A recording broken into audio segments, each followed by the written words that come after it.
Assalamu alaikum. Welcome to Dialogue. I'm Taimur Shamil. The Turkish President Recep Tayyip Erdogan is on his two-day visit to Pakistan. Today was the second day in which he also addressed the joint session of the parliament. President Erdogan is a renowned leader of the Muslim world, I would say. A very famous leader in Pakistan as well. And that's what Prime Minister Imran Khan, by the way, said today. That if President Erdogan thinks about contesting elections in Pakistan, he would rather win. Because people in Pakistan, government and the opposition, and the way people of Pakistan love the people of Turkey, and also the respect that they have for President Erdogan is I would say, unprecedented. Pakistan and Turkey have cordial relations, very strong relations. Both are brotherly countries who enjoy strategic trade and political cooperation, and the relations are not new. And we heard that today in the parliament as well. The relations go back to more than a century, and the people of Pakistan, the people of the region, Muslims have stood with Turkey and for their political struggle as well. Today also, what he talked about, President Erdogan, what he talked about was very important for the relationship of Pakistan and Turkey, for the Muslims, I would say, in the world. He took a very clear and strong stance on Kashmir, on FATF for that matter, and the challenges that are faced by Pakistan. This shows President Erdogan's willingness, I would say, his support for Pakistan's political system, for Pakistan's strategic goals, and for our aspirations that are there, that we are pursuing, the goals that we want to pursue strategically and in terms of our national interest. We'll be discussing about Pakistan and Turkey relations with our special guest in the studios. Our first guest is Ambassador Khalid Khattak, renowned senior diplomat, expert on Pakistan's foreign policy and on Pakistan-Turkey relations as well. So, welcome to the show. Our second guest is Mr. Muhammad Ali, renowned expert on Pakistan's foreign policy and international relations. Welcome to the show, Mr. Ali. We have our third guest, Dr. Amna Mahmood, renowned senior academic and expert on international affairs and regional politics as well. Welcome to the show, Dr. Amna. Ambassador Khattak, starting with this address that he gave in the joint parliament session today.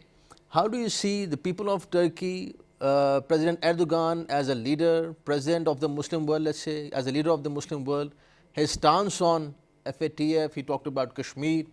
How do you see?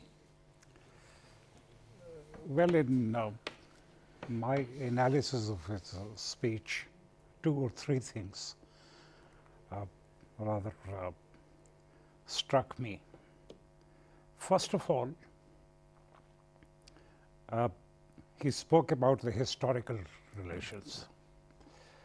He referred to the period, you see, when the Muslims of the subcontinent were a subjugated lot, and Ottomans and Turks, they were rubbing their shoulders with the great powers of Europe. Turkey is was historical power. It's now only a regional power, but it is a historical nation. It's not a nation that you can say lasted for or came into existence 60, 70 years ago. Right. He especially mentioned Maulana Muhammad Ali and Maulana Shaukat Ali, the idealists, you see, who were behind the Khilafat movement, and that kind of a support for the Turks that the Muslims of the subcontinent could possibly give under those circumstances. Second thing, that in my reckoning, after Nasir, Jamal Abdul Nasir, he is an inspirational leader of the Muslim world. His leadership has 2 sides, not just charisma and success of Turkish economy, but also an inspirational quality. Right. In the speech, when it came to the economic side, he said something on which we have to ponder and on which we have to think. First of all, he said that economic turnaround is not a matter of a short period. Right. It requires hardships, it requires efforts. Yes. This was in a way also an indirect comment on the effacedness of the Pakistani elite or the Pakistani class, that certain classes, that we want everything. We want, you see, a good economy also, we want great defense also, we want, you see, to be ahead of India also, we want nuclear power also. So these are our goals, of course. These are our aspirations. Yeah. Right. So you know that, and I, for myself, know that while dealing with Turkey, that the Turkish economic turnaround took something like 7 to 8 years, and it was as a result of hardship, and they went through hardship. Third thing, you see that when it comes to Turkey, let's not forget one thing. From Mustafa Kemal onwards, whether it was Ismet Inonu or it was Gürsel or Jalal Bayar or others, it's not just the great leadership, but also the great followers. No leader can be great with weak followers. With the municipal level, you see politicians, you see in the second, you see rung, you see, who are concerned about, you see, this municipal level politics and other things, you see, and make and break and palace intrigues and this and that, you see, without any long-term vision or short-term, clear objectives. The clarity of mind, you see, the stretch of imagination, which is required, you see, for a nation, you see, in a difficult times. Turkey has time and again shown that. And Pakistan has time and again failed to show it. But as you rightly said, I would put this question to Mr. Ali, that President Erdogan said that things take time, stability takes time, and we are on our way. But as Ambassador Khattak is talking about, the national character, that matters a lot. The character of the leadership, but also the character of the followers. So we need to have a very clear route, let's say, or a goal in mind that we would be working upon. How do you see this comment of stability that President Erdogan talked about? Thank you, Shamil. I think this visit by President Erdogan is a very historic visit. And for Pakistan, I think it is one of the most important visits by any world leader for 4 reasons. If you look at Pakistan's national security and Pakistan's foreign policy, there are 4 issues which are critical for Pakistan: Kashmir, Afghanistan, our economy, and our nuclear program. Turkey is one country which, besides China, is perhaps the only nation which is boldly and in an unambiguous manner supporting us at all multilateral forums on these 4 critical national security issues. The support he has articulated today in the joint session of Parliament, also in the subsequent press conference with Prime Minister Imran Khan. On Kashmir, I think the passion, the conviction, and the energy is unparalleled for any other leader. Secondly, on economy, I think there is a substantive progress which was manifested in the signing of more than 12 MOUs in several areas of mutual interest. Thirdly, besides China, Turkey is the only country which is supporting us very consistently for the membership of Nuclear Suppliers Group. And fourthly, on Afghanistan, in bringing Afghanistan, bringing peace to Afghanistan, besides Pakistan, Turkey is one country which enjoys support across the board in different segments of Afghan society. And they started the Heart of Asia conference. They Absolutely. So we see a lot of geopolitical, geoeconomic, and geostrategic convergences between Ankara and Islamabad. Right. And I see a long-term, substantive, and deeper relationship developing on a bilateral level at this stage. In future, which I think will also address, it was also an opportunity for Pakistan to address some of the concerns that President Erdogan had raised regarding our non-participation in the Kuala Lumpur summit. And so that is behind us, and we are moving forward, and I think sky is the limit. Dr. Amna, talking about Kashmir, this is a core concern for us, for Pakistan, and not just Pakistan, I would say, for anybody who is concerned about the violation of human rights anywhere in the world, what is going on over there in Indian-occupied Kashmir, the atrocities that are being committed by the Indian forces over there. President Erdogan talks about Kashmir very openly. And interestingly, in a world, in times when economy matters most, matter more to different nations, to different leaders, there are countries in the world, Muslim countries, which have not been very vocal about it, but President Erdogan has been very open about, very critically open about Kashmir. So much so that he talked about the issues that Turkey is facing, at the moment and in the past as well. This point of Turkey, the issue of Turkey, and President Erdogan's stance on it, how do you see it? I think it's, as Dr. Saab mentioned, that it is only support from the whole world. I would not mention China, because China is having different relationship with us, and they are having economic stakes with us right now because they have invested a lot in CPEC. So with the Kashmir, they are having lot of stakes involved that Kashmir should be resolved. Otherwise, entry of CPEC to Pakistan is passing through the area which is disputed, and India has asserted its claims on that area as well. Turkey is the country which is not having some of the convergence of interest right now, but despite the fact that they are not having threats for India, and they have lost almost the bilateral relations with India on its stance in UN Security Council, and later on that is standing with Pakistan. And by the way, whenever I visited Turkey, I felt that I am really in my second home. Everyone, even the vendor sitting on the road, he make concessions to us, just knowing that, are you from Pakistan? Okay, and they recognize us with this fancy dress that is fancy in Turkey, but that is a Pakistani national dress. So I want to answer one point that raised by Ms. Ambassador Khattak Saab, that good leadership is that obviously leader is followed by the people, and it is not the capacity of the leader that brings success. People are obviously a very strong factor in that.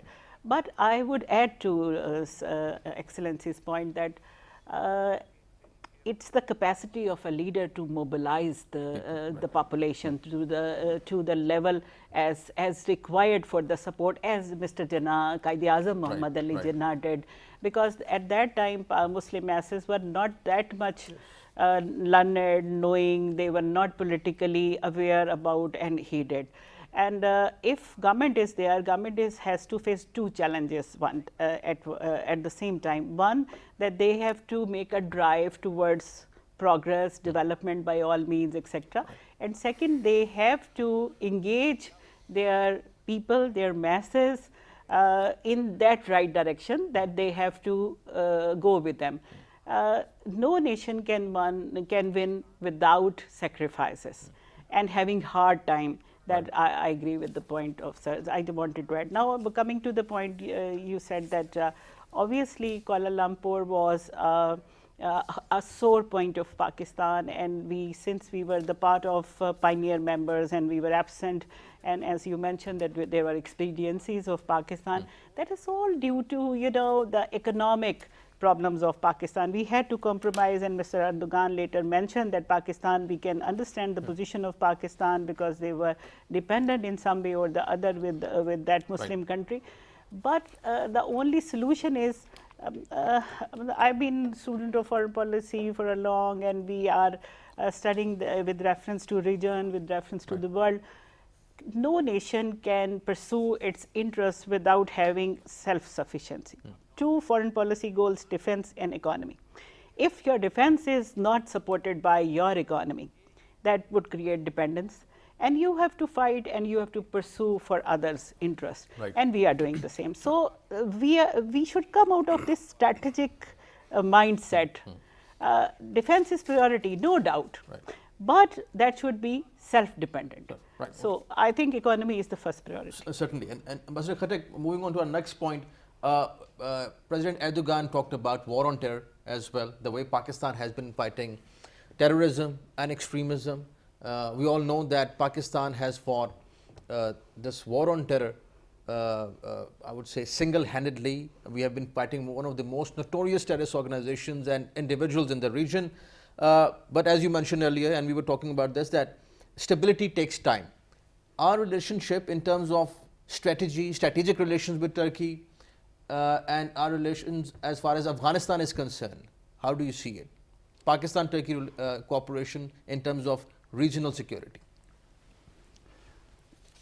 Well, to be honest with you, I was one of the members of the first trilateral summit between Musharraf, Erdogan and Karzai.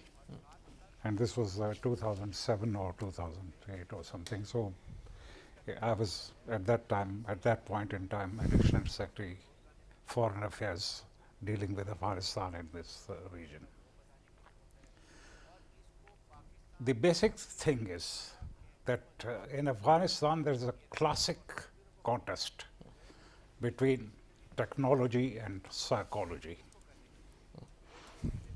And there, you see, the human psychology, is actually on the winning side, on the right side of the history. And on this point, you see, Turks and Pakistanis, we have been more or less of the same mind. We distinguish between Taliban and ISIS and, the bad Taliban, There are those who are terrorists, but there are those, you see, who are not exactly terrorists.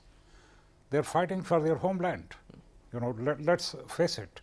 And if others can't fight it, and because the other can't fight it, and they start calling them as a terrorist and say that, oh, we are pacifists and we are, very peaceful people, and we are Gandhians and we are this and we are that, you see. So that's a lame excuse. History doesn't prove it right or something. So in the regional game, Turkey is very important, because certain Central Asian republics like Turkmenistan, and in fact, except for Azerbaijan, the rest of the Central Asian republics are Turkic speaking. And they're Turks. They are from the same family for languages, and basically the same race. Except for Tajikistan, Uzbekistan, Kyrgyzstan, Kazakhstan, and Turkmenistan, Azerbaijan, for that matter, So Turkey has that historical role. During Kemal's period, they made a mistake by turning their back on the past. During Özal's period, President Özal's period, they started peeping back into their past. And during Erdogan's period, you see, Turkey is claiming its past. Turkey is claiming its history. It is new Ottomanism. Turkey is claiming its history, and part of that history is this region. Part of history is Turkish history is this region, and having strong contacts with this region. Strong contact. You see, Muhammad Ali, Shaukat Ali, why they were out in the streets, you see, and facing the British Wrath, you see, for the caliphate, because Turks and, you see, the Muslims of the subcontinent, they have this inner feeling, you see, that they are part of the same history. They don't have a separate history, you see. They don't have separate history. So there, you see, and Pakistan and Turkey put together with, of course, Iran and Central Asian republics, can form a good regional bloc, to, in fact, make any peace deal in Afghanistan viable and sustainable. Because without the support of these regional countries, any peace deal in Afghanistan will not be viable and sustainable. Very interesting. Mr. Ali, this modernity and traditionalism, I would say, in Turkey. Turkey has a very, I would say, interesting blend of both modernity and traditionalism. And as Ambassador Khattak said, Turkey perhaps is also claiming it, back, I would say. How do you see this confluence of modernity and traditionalism? And because Pakistan also is a traditional society as well as moving towards modernity. Modernity in terms of politics, strategy, what you talked about earlier, how do you see this? I think Ambassador Saab made a very important point in the context of Afghanistan, where you see a contest between technology and psychology. I think that was very well put. And I'll build on that. I think when you look at Turkey, I think it's not just a nation state, it would be an understatement. Let's recognize it as a civilization, which has, as you earlier pointed out, the national character and the confidence and the aspiration to be recognized and respected at the world stage. And if you and it drives its strength from its identity, from its history, and its pride in itself. So, to put it briefly, in the last 100 years, the modern Turkey benefited from economy, education and technology of the West without compromising on its history and identity. We'll continue. I'll have to cut you. Sorry for interrupting you. We'll continue our discussion on this point after this break.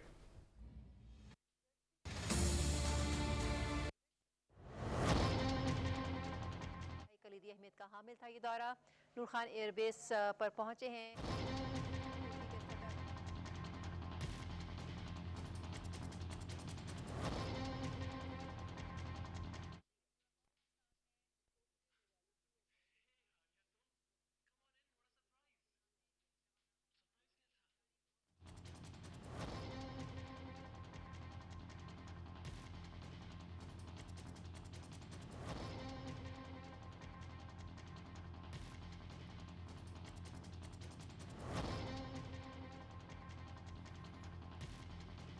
Right. President Erdogan will be leaving for Turkey now. He was on his 2-day visit to Pakistan, and this was certainly a historical visit. And here we can see President Erdogan is meeting the Pakistani officials and ministers. The First Lady is also, Turkish First Lady is with the President of Turkey. They are at the airport, leaving for Turkey. Pakistan and Turkey enjoy strong relations, cordial relations, and this visit was his fourth visit, and this visit, like every visit, was another way of strengthening Pakistan and Turkish relations, historic relations. President Erdogan also addressed the joint session of the parliament today, and his stance on Kashmir, on Pakistan's politics, Pakistan's stability, the way Pakistan has been fighting extremism and terrorism was commendable. It was appreciated by the people of Pakistan, by the parliament as well. And we have seen that every time President Erdogan visits Pakistan, that visit is appreciated. Here we can see that the Pakistani officials are handing over a memento to the Turkish president. Turkey has stood with Pakistan, and Pakistan has stood with Turkey through thick and thin in times of need as well. And both countries work for peace and stability in the region, specifically in Afghanistan. The Heart of Asia conference, the Heart of Asia initiative was taken by Turkey, and it still goes on.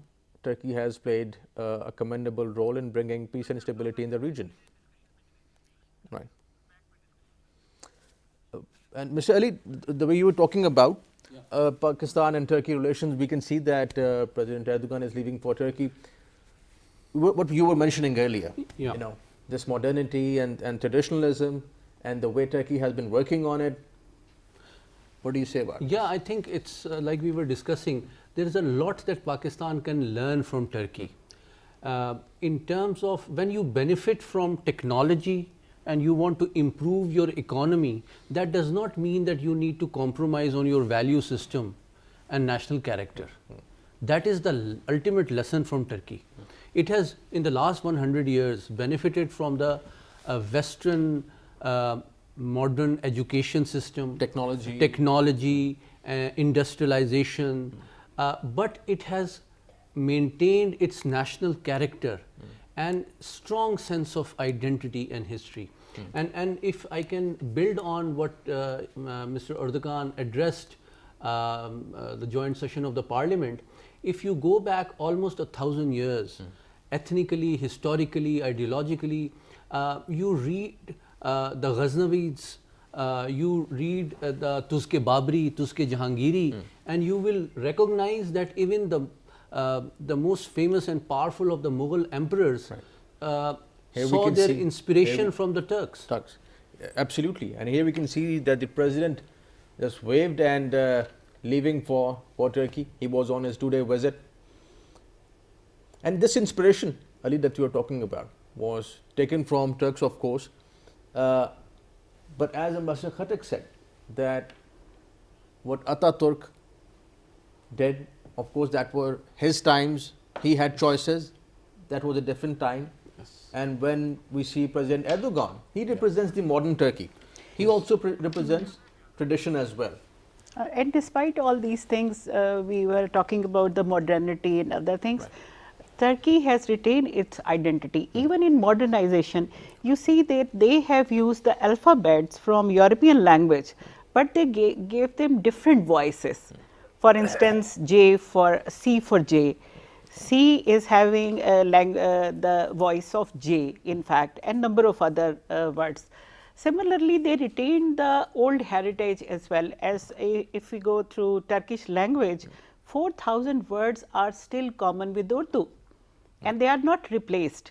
And if you visit the Museum of Ataturk Mausoleum, you see that the paintings show the same outfit, same scenario, same chakki and chula, etc., which were used by subcontinent Muslims. Right. So and so Urdu itself is considered to be a Turkish word. Exactly. And you see that they followed the same culture at their homes.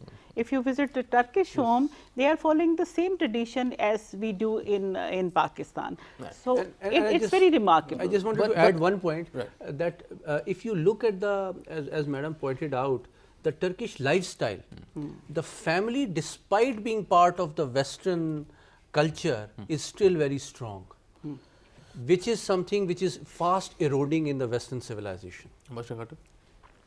Basically, when it comes to language, let's be frank about it. Turkic Altaic was not a language, not a written language. It was a dialect.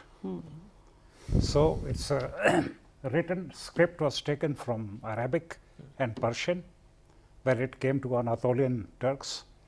When it came to Central Asian Turks, it was taken from Russian and part from Persian, and it was later, you see, that it was written in Latin.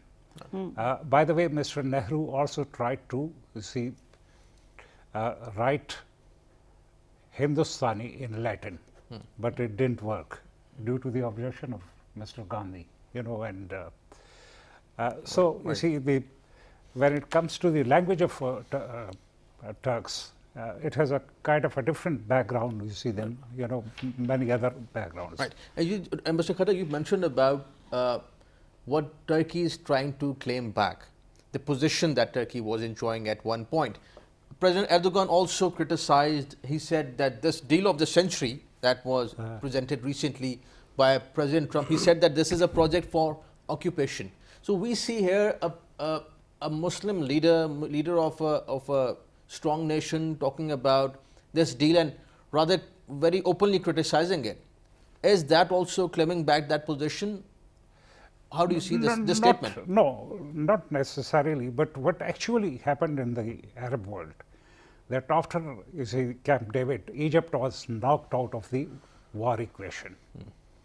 And the famous saying by Dr. Kissinger that there can be no war without Egypt and no peace without Syria. But Egypt was knocked out, you see, Camp David, you see. So the balance completely shifted in favor of the Israelis. At that point in time, Turkey was not under Erdogan or the Justice and Development Party, but under those elements who had a close ties with the Israelis, you know. So what Turkey is trying to do is the flotilla incident and the other incidents, or their sympathy for the Gaza and other, what Turkey is trying to do is to introduce an element of balance. You know, and precisely it's this interest in Syria. Look, I'll be very frank and honest about it. We talk of indifference of Arabs to Kashmiri cause, but how many people got killed in Syria? More than 500,000. How many people got displaced? More than 3 million. 3 million. Did you see any demonstration? Did you see any resolution in the parliament or here? In fact, most Pakistanis even don't know that how many, and Turkey actually showed interest in that. It wasn't because Turkey was claiming back Syria, but Turkey was claiming its role as a leader of a Muslim world. You see, it's not occupier of a Muslim world, but a leader of a Muslim world. You see, it's, on the other hand, the American policy is more of an occupier than of a leader. You know, the Israeli policy is more of an occupier, you see, than, you know, finding out a solution or solving the problem. So it is this point that Turkey would like to, you know, introduce element of balance. Secondly, about even Kurdistan. Now, how many people know about the history of Kurdistan? Kurdistan for hundreds and hundreds of years has been part of Turkey. It was only after the First World War, you see, that it was taken away from Turkey and given to Iraq. Part to Iraq, part to Syria, and part to Iran. For centuries, Kurdistan had been part of Turkey, but because of its, so, you know, if Turkey has interest in Kurdistan, it's not because the Turks are just intruding into somebody's affairs, but it's just like, let's say, today the Pashtuns in KPK, if Afghanistan, you see, makes a claim or something, we call it irredentialism. Or will it be justified? No. So, because historically, this part has been part of the subcontinent. Similarly, Kurdistan historically has been part of the Turkey. This is interesting, Mr. Ali, that how we approach and see conflicts in the region, how Turkey, let's say, sees the conflicts in Middle East, and how we see conflicts in our region. How do you see this two approaches, let's say? Just to add on to what Ambassador Saab has said, I can explain the Turkish strategic ambition and behavior in three contexts. Number one, history. It is very conscious of the fact that it was once, for a few hundred years, the dominant Muslim world power, which mattered at the world stage. And the modern world order, which emerged from the ruins of Second World War, was built on the edifice of the Turkish Empire. Dozens of countries were carved out of the Ottoman Empire, and the Turkish have not forgotten that. So what is going on right now, in my view, is that in the transforming world order, Turkey sees an opportunity, a historic, a rare, a fleeting opportunity to reclaim its sphere of influence in the Muslim world in 4 regions: North Africa, Middle East, West Africa, and Central Asia. Its foreign policy is characterized by equal and proportionate effort to make its presence felt, to gel its foreign policy with the street sentiment, with the public sentiment. And here Turkey sees an opportunity to be seen as the as the advocate of the Muslim aspirations at the popular level, whether it is Libya, whether it is Qatar, whether it is Syria, whether it is Palestine, whether it is Afghanistan, whether it is Chechnya, whether it is the Nagorno-Karabakh, whether it is Azerbaijan, whether it is Kashmir, whether it is even Myanmar, you see Bosnia, it has always stood for Muslim causes, even at times at the cost of its immediate national interest, in order to be seen as a power which can afford the temporary transactional cost of antagonizing its major ally in NATO, that is the US, and it's also putting at peril its membership of European Union and NATO. So I think it has that character, it has that ambition, and it is building alliances and forging relationship, whether it is with Kuala Lumpur, with Pakistan, with Iran, with Russia, with all the countries, in order to be seen as the global voice of the Muslim aspirations, Muslim concerns, and also to challenge some of the status quo powers at the diplomatic level. In the world order. In the world order. President Erdogan, I would say, has hit all the right notes on his visit to Pakistan. He talked about all the things that Mr. Ali just talked about, FATF, Kashmir, economy, security. He also talked about China-Pakistan economic corridor, that Turkey would like to become a part of it and benefit from China-Pakistan economic corridor. And the Turkish diplomats have been pretty vocal about this. This is another opportunity, another way of Turkey collaborating with Pakistan, collaborating with this mega economic activity. The impact of this activity, let's say, and if in future we see Turkey investing in the economic zones in Pakistan, where would we go in future? What is the future of Pakistan-Turkey cooperation, trade cooperation? I think it's very welcoming for Pakistan, and obviously we trust Turkey as it's not going to be a colonial, new colonial power. It's a trustworthy friend, and new economic zones are to be built, and we have to ease the process of investment in Pakistan. We have to deal with all the hurdles in the way. Certainly all that is inevitable if we want to have this all these MOUs which are signed today in materialize if we want to. Adding to the point Ali raised, I would certainly second all these things, but West is very skeptical about it because they are calling it neo-Ottomanism or pan-Ottomanism, and again reaffirming or making a point in Muslim world leadership of different countries, especially the Arabs, that they are again to be colonized by Turkey in a way as they were already during the period of Ottoman. And so I think there is nothing like that.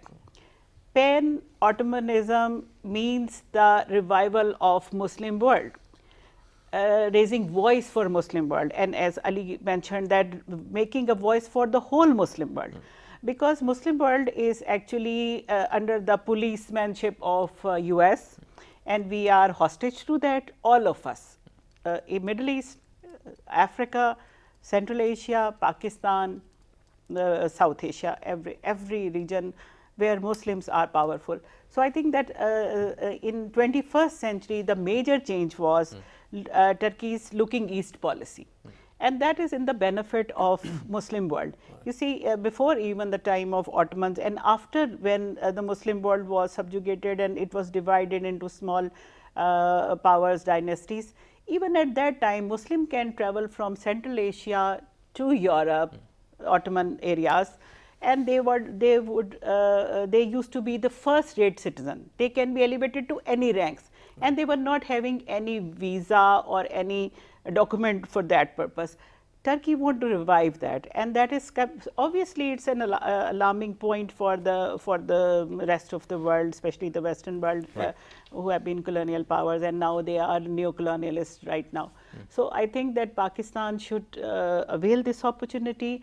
because circumstances are building like that, that Mr. Trump introduced a plan which is obviously very discriminatory for the Palestinian, and as Erdogan raised this map in UN Security Council, see that how tiny Palestine is now and how Israel is going to take over the whole Muslim lands. And this is not the first time that he has stood Yeah. for the And you see Palestinian that, cause. and you see the Erdogan. historic statement he made in his own parliament. He said that if we cannot save Quds, we cannot save Medina, we cannot save Jakarta, we cannot save Istanbul, we cannot save Islamabad. That is actually the point where we should unite together. Now the point is, when Muslim world is getting united, if you remember the oil embargo of 1974, Muslim world was united imposing oil embargo against the whole Western world because of the aggression of Israel. But after that, the West planned everything to break that unity. Right. And we have to be alarmed for that purpose. Right, Ambassador Khattak, you have a point. Well, 2 points. Yes, obviously.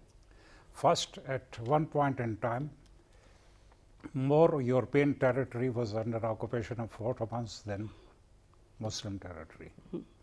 Mughal Empire was never part of that Ottoman Empire. You see, there was this Arab world that Fatimid Egypt, you see, was not part of it, and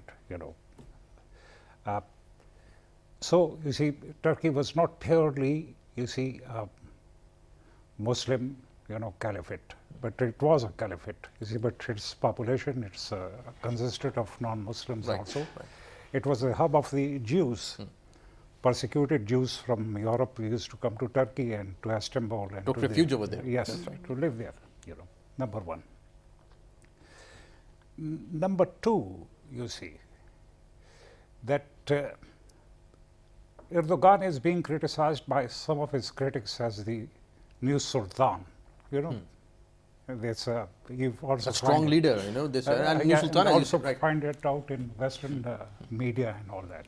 Ironically. The point is that it's not going to, you see, restructure caliphate or all that, but to coordinate and align policies of the Muslim countries on key issues.